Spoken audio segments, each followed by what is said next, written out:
British Columbia is known for its high cost of living, and one thing that contributes to that are high taxes and fees. So, could it be that we're actually going to catch a break here with the BC Liberals? Well, the government announced it's cancelling the previously announced 4% increase to BC MSP premiums. That's the medical services plan of BC. Most provinces have scrapped or rolled these premiums into income or payroll taxes long ago, but not British Columbia. The MSP premium unfairly penalizes British Columbians, and it lets our government boast that we have the lowest income tax rates in the country, all while leaving out these extra fees and premiums like MSP that help the government keep their coffers full and the budget balanced.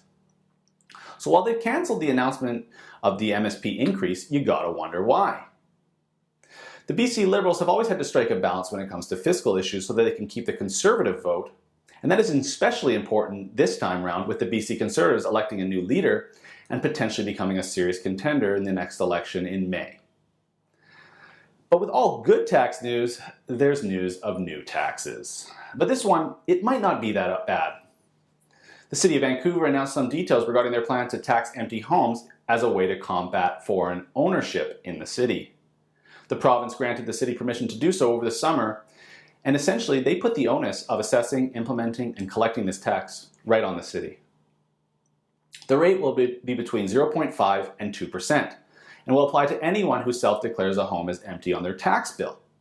But what about those who don't self-declare, or even go as far to hide it on their Canadian tax bill? Well, that's where the problems and difficulties for the city start to arise. City staff plan to rely on a snitch and audit system of enforcement. I really think that the collection and enforcement of this tax could inevitably cost the city more than it brings in.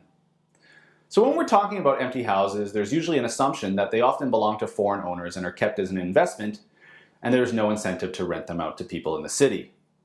And in this case, I think that assumption is probably right most times. But what about people who own a second apartment in the city, or who go away for the winter? Will they be exempt from this tax? I'm just not convinced that an empty home tax will fix the root of the problem. What we need is a solution to find out where these folks pay their global taxes, and if it's not in BC, we start formulating a plan to start taking in some of that money. I'm sure the city hopes this generates revenue for them, but I wouldn't expect to see any of that money as a taxpayer. If anything's clear, it's that Vision Vancouver and their control of City Council is more interested in expanding city staff and QP jobs rather than reducing the cost of living for its residents. For the Rebel.media, I'm Christopher Wilson. Thanks for watching. Click here to never miss a Rebel update. Want even more of the Rebel? Well, click here to become a premium member.